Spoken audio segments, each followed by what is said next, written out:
we found that in most cases where a science-based claim was being made for sort of a preferred policy, that there was rarely an explanation of what exactly that means. This is Defender Radio.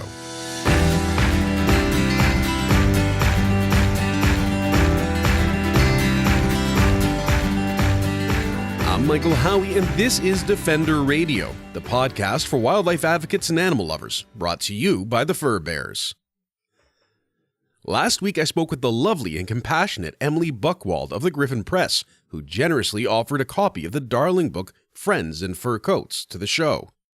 And today, I'm happy to announce the winner of the Patreon draw for the book is Tabitha. Your book will be on its way soon, Tabitha, and thanks for all you do. If you'd like to be automatically entered in draws like this and support the show to help us grow, develop transcripts for the deaf and hard of hearing, and more, check out patreon.com/defenderradio. That's patreon.com/defenderradio. For as little as $1 a month, you can make a world of difference.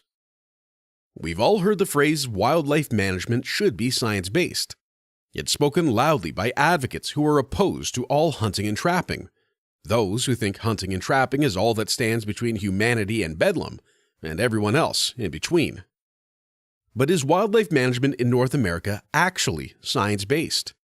That's the question posed by a team of scientists from Raincoast Conservation Foundation, Simon Fraser University, University of Victoria, and the University of Wisconsin-Madison.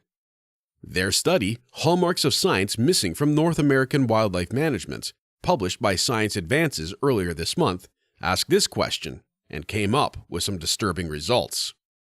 I connected with Dr. Kyle Artelle, one of the authors of the study, to get a deeper understanding of what the team found. A 5-minute edit of this interview is also available at thefurbears.com, in the iTunes Store, or wherever you listen to podcasts. The North American model of wildlife conservation is very much the sort of base layer of this entire conversation we're about to have, and I think it is the starting point for the study, or the article, Hallmarks of Science Missing from North American Wildlife Management, that was published earlier this month. Can we start out with an explanation, maybe not the full history because it is quite lengthy, but what is the North American model of wildlife conservation?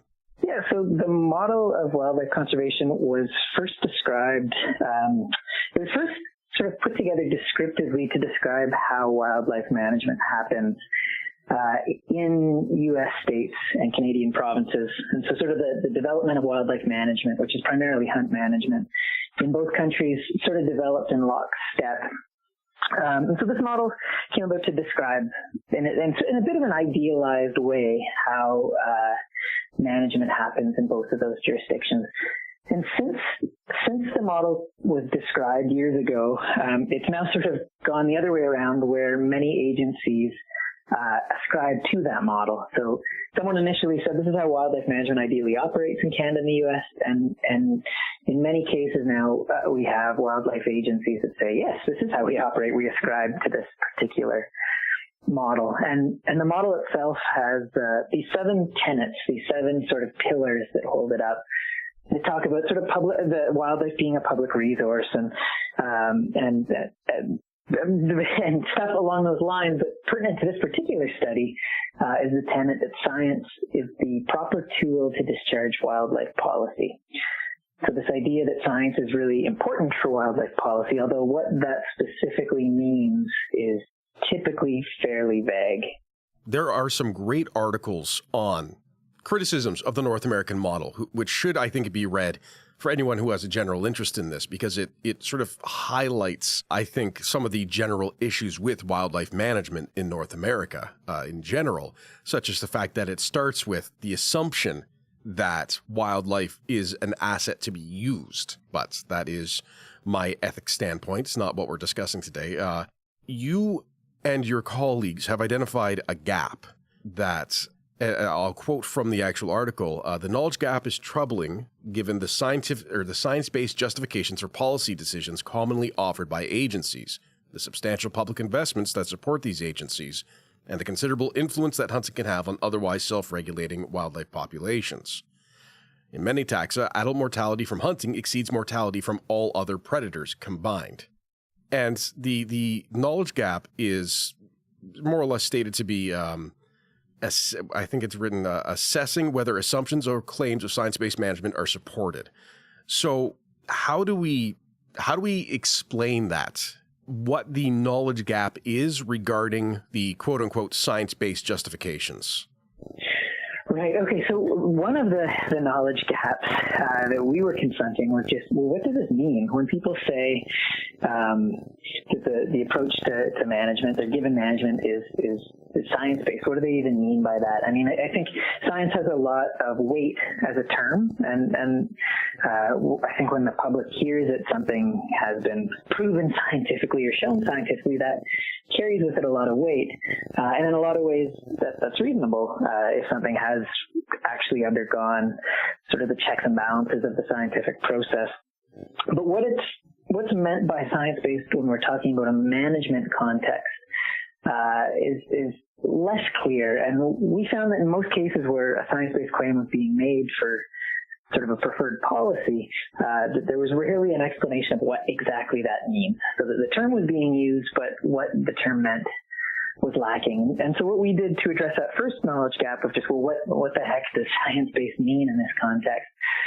We went to the literature, we went to sort of literature on wildlife management, literature on sort of checks and balances in the sciences, and whatnot, and we pulled together 4 key hallmarks that one would expect in general if an approach were indeed did indeed have these sort of checks and balances of a scientific approach. So these sort of, regardless of what you're doing, if you're using the scientific term to suggest that your approach has rigor, what checks and balances ought to be expected. And those 4 that we identified were clear objectives, the use of evidence, transparency, and external scrutiny. So having someone externally sort of checking the work that's being done. So identifying those 4 hallmarks was our first step, saying, okay, well, this is a reasonable expectation one might have in a given case where someone's claiming to have a science-based approach. So we offer this as a sort of almost a starting ground to have a common language, a common assumption again when these claims are made. The second knowledge gap was just to what extent are these hallmarks actually found in North American wildlife management, or Canadian and U.S. wildlife management, in these jurisdictions that many of which ascribe to this North American model, and many others in which a scientific basis is just assumed or directly asserted. And what we found in that particular case was that in many cases, many of these sort of aspects of these hallmarks were lacking. So we looked for 11 different criteria related to these hallmarks, and we found that in about 60% of cases, fewer than half of the criteria that we looked for were detected. And that really is alarming when we consider that these are very literally life and death scenarios. And without being alarmist, when we're dealing with populations that are at risk, and I think a good example is a lot of the work you've done on grizzly bear populations, if we forget to carry the 2, that takes us from a relatively small pool to endangered pretty quickly. It potentially could, and that kind of a question was not within the scale of what we were asking. We weren't able to detect the actual impact on populations, but certainly if you're managing either in the absence of data or ignoring inherent uncertainties of the data, it could certainly pose risk. And like you alluded to, work that we've done with grizzly bear hunting in British Columbia here found considerable risks because of uncertainty not being addressed properly in hunt management. And that could have an impact on populations, but we don't have sufficient data, and unfortunately no one has sufficient data in this province to credibly assess whether sort of the trend and how each individual population is doing. Of course, this particular, in British Columbia for that particular example, the hunt has now been banned, so it's more of a retrospective question, but I think that it is one with sort of generalizable implications. I think it's also a very iconic one that we will long remember, and will likely come up again in 3 years when the next election is coming. Right. Now, one of the things I found interesting in the results and discussion, and you've got a lovely little chart. I always like your charts. you have your 4 hallmarks, and just sort of a nice percentage generalized as to where things fall. There are, I'd say, 3 things that it appears that Canadian provinces, territories, and U.S. states are doing well, or American states are doing well. One is estimating realized hunting rates. That's under the evidence category. And then under transparency, provide publicly available management information and explain how realized hunting rates are estimated. Why is it that those 3 items, and particularly I'd say estimate realized hunting rates and provide publicly available management information, seem to be things that they are doing well, or not necessarily doing well, but that more states, more jurisdictions are in fact providing? Right. Well, the providing available management information, in general, we tried to set the bar fairly low on most of these criteria. So we wanted fairly straightforward questions that we could ask from the documents that weren't very open to interpretation. This is sort of the justification for the specific criteria that we used. And we would, in each case, we would set the bar fairly low just to not make these criteria just impossible to attain, to make them realistic to attain, and to not sort of exaggerate or not have overstated results in cases where criteria were missing. So that particular criterion about providing publicly available information was a particularly low bar, because that one we're simply asking, are there any publicly available documents online at all? And this could be a website describing the hunt management. It could be a paragraph describing the hunt management, and that is all that it took to get a yes. So for that particular one, the only question was, in 2014, when these scorings were actually done, is there any information available online? Not is it a full management plan or anything like that, but just is anything available online? So for that particular, is any information provided, it was a fairly low bar.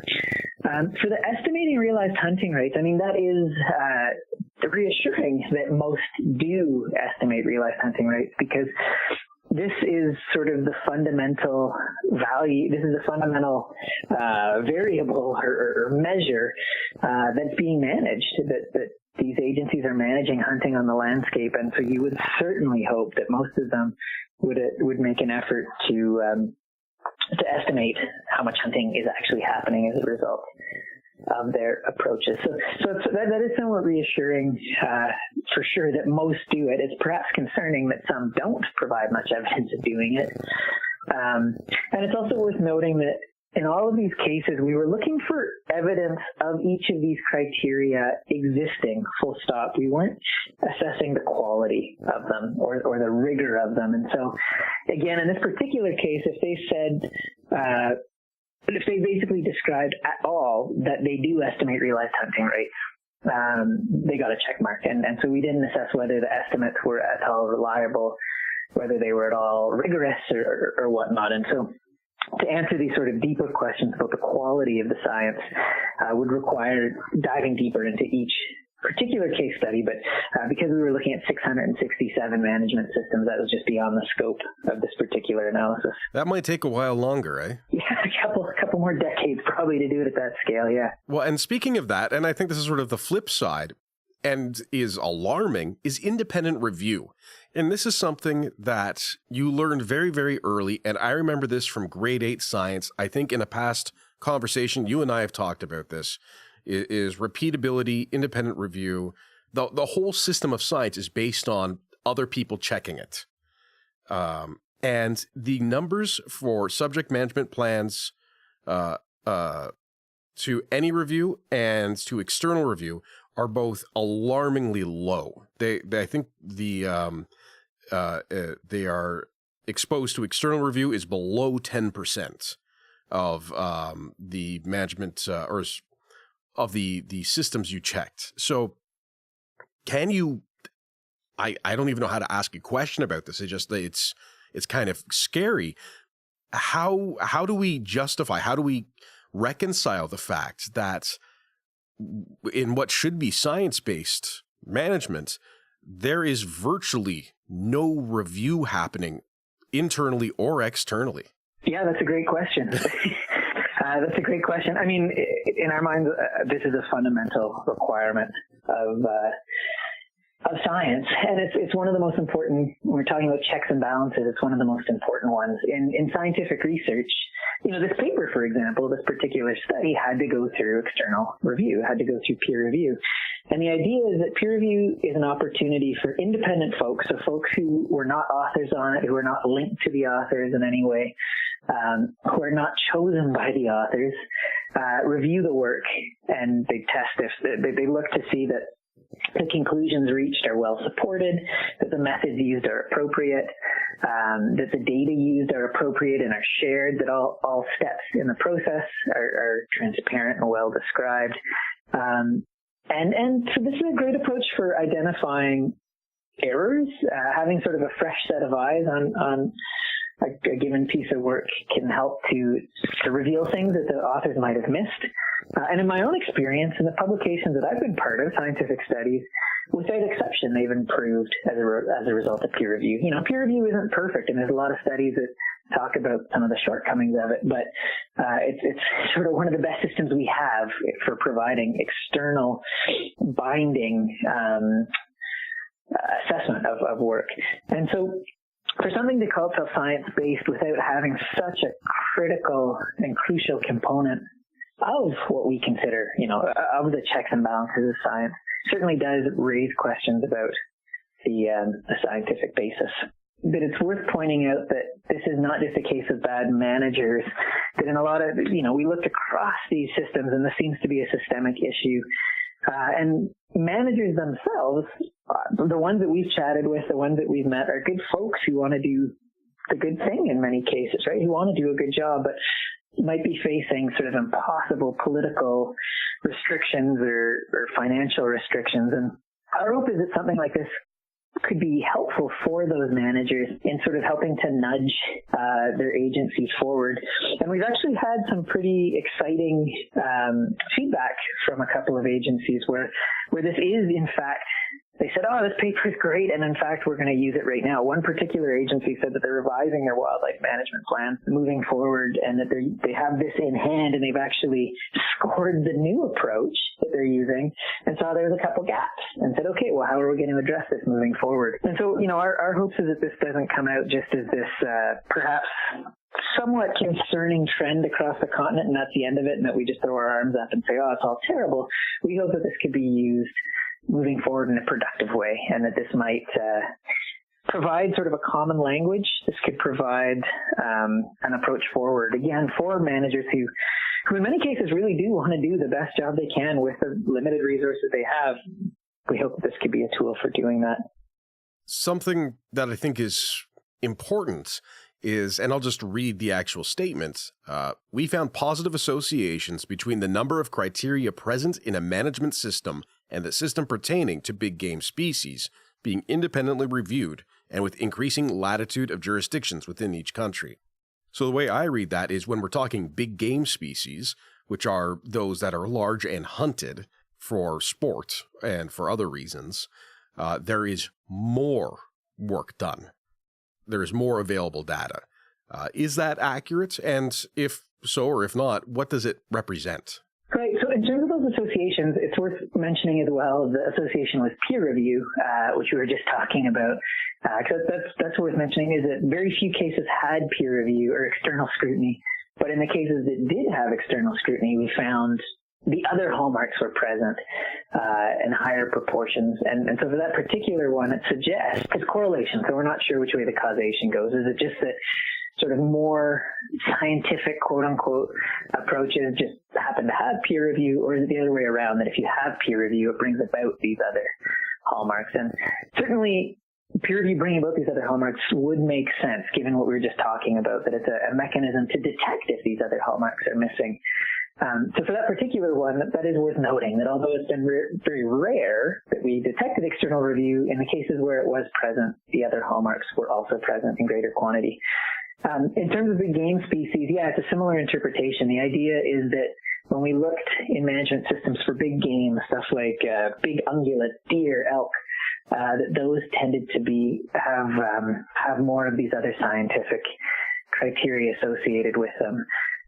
And one of our sort of hypotheses for this is that you mentioned at the beginning that others have talked about criticisms of the North American model, and one of these criticisms that have come up before is that it disproportionately focuses on hunted species. So if you are if you're an elk or whatever, that you're a lot more likely to have attention and funding and research to you than if you're a frog. If you're not, aside from endangered species, but just sort of species that are not listed as endangered, game species get a lot more focus than, which is to say hunted species get a lot more focus than non-hunted species. And so we suspect that what might be happening is that with the sort of big game seeming to have more of these criteria than smaller game, is a similar process where the species particularly prized by hunters, and the species particularly paid for by hunters through sort of hunting licenses and whatnot, might receive disproportionate attention from hunt management systems.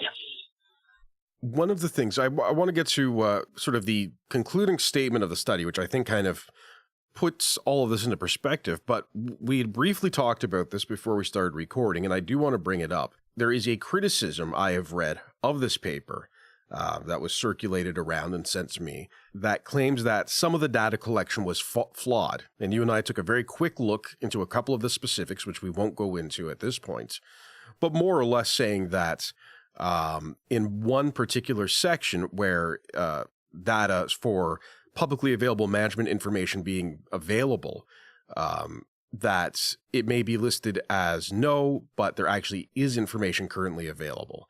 And we discussed that there are a couple of reasons why that may be. And I kind of just want to give that over to you because, again, we don't want to go into the specifics of this because, as you said, there are 667 systems involved. This article, the study took years to put together, so it does not do it justice to try in this format to resolve that. But what are the reasons why, if someone looking today may see inconsistencies, I would call them, with what the data set provided says and what they can look up on Google? Right. So one of the reasons would be that this was done in 2014, and which the paper describes. The data set that the paper draws on was from 2014, and so in some cases it might be that a lot of these data were either not available online in 2014 or they have since been updated.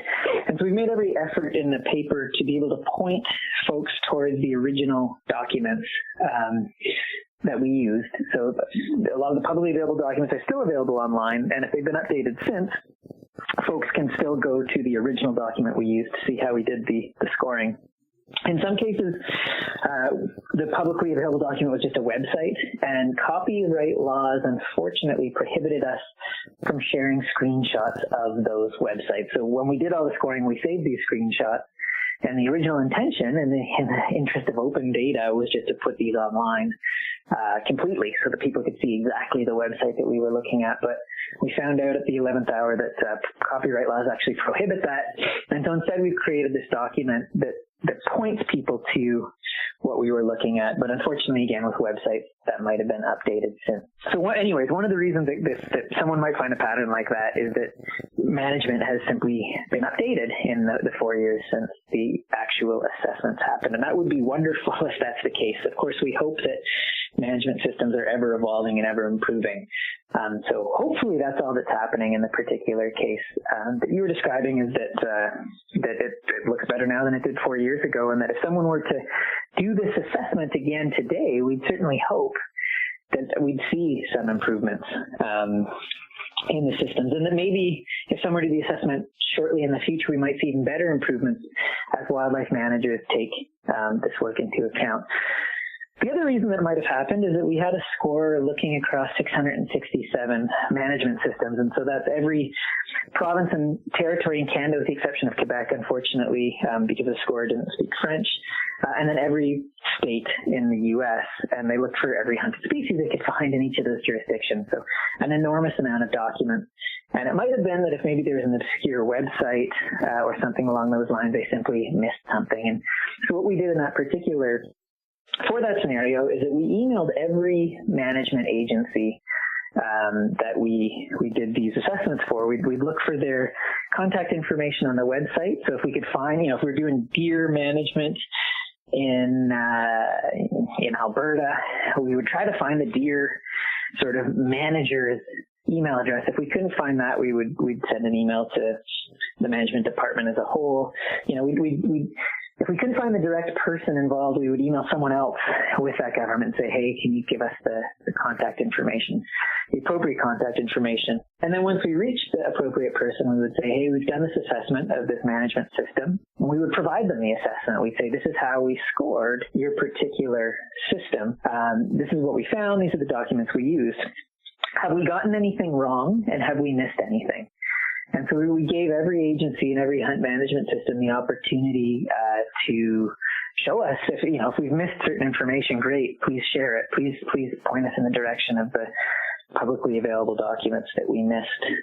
So if in 2014 there was indeed a document that was missed for whatever reason, it was on an obscure website, or it was sort of not easily found, then management agencies were given the opportunity to point us in that direction.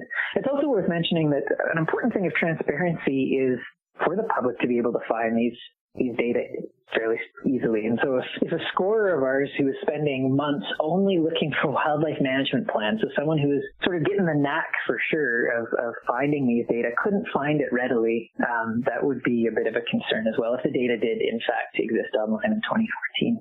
One of the statements that is very carefully posed, but I think remains very powerful, and the statement I will again quote is, our findings suggest that the assumed scientific basis of wildlife management across much of the United States and Canada might warrant reconsideration. That is a very big statement. As listeners know, as you know, the wildlife model is cited by millions of people as the reason they do things a certain way. And I think you were right. And I've joked before about the magic science wand. When we're having policy conversation, people say, well, science, and wave their hands and it's all okay. But this paper, as well as other criticisms, show some flaws that at the micro level may not seem like a big deal. But when you then start to extrapolate and build and build and build, it's significant. What would be involved in reconsideration? What does that mean to yourself and your co-authors? Well, it could mean a bunch of things. Of course, it could mean more assessments to drill down on particular jurisdictions. But I think more broadly, when we hear, especially in controversial cases where we have, whether it's agencies, whether it's politicians, or whether it's just advocates for a particular policy, if we hear, like you said, the science wand being used, this term science being used, almost as a blunt instrument to try to force through whatever the preferred policy is, I think in those particular cases, we really warrant reconsideration. Where I think if the public is being sold something as ostensibly science-based, the public certainly has a right to question, well, what do you mean by that? What is the actual science involved in this? And importantly, what else is involved in it? So managers have rightly pointed out many a time that wildlife management isn't just about science, and it can't be just about science. Agencies need to take into account political realities. They need to take into account funding realities. They need to take into account sort of what society wants, the ultimate sort of societal goals for the populations. And all these other considerations, of course, come to bear on management decisions. And so one would never expect science to be the only determining factor. And it never could, because science can't tell us what we should do. It can just provide us information on sort of what we can do and what expected outcomes might be. So again, in cases where we have these especially controversial cases where we have folks saying that, well, we're doing this because science, I think it's really important for folks to stop and say, well, where does the science begin and end here? What aspect of this decision is sort of supported by the science or is suggested by the science? And importantly, where do these other considerations come into effect? How is economics playing into this? How are societal values playing into this?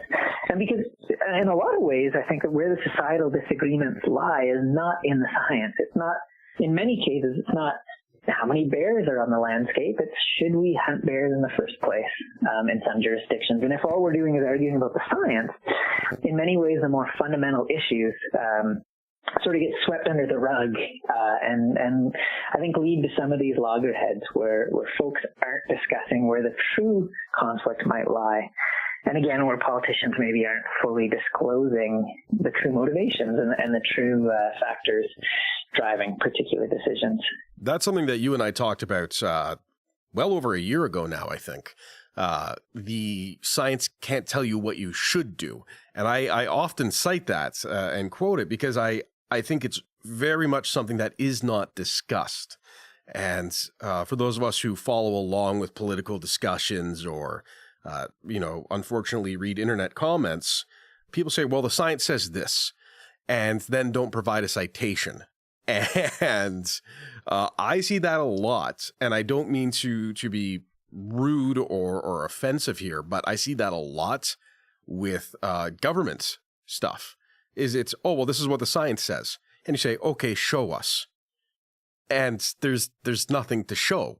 I think that really came out when we look again at the grizzly bear management reviews that were done both by the Auditor General, some of the questions raised by yourself and Raincoast through studies, even the review done that the government purchased, which they claimed as a victory, but raised some very significant issues.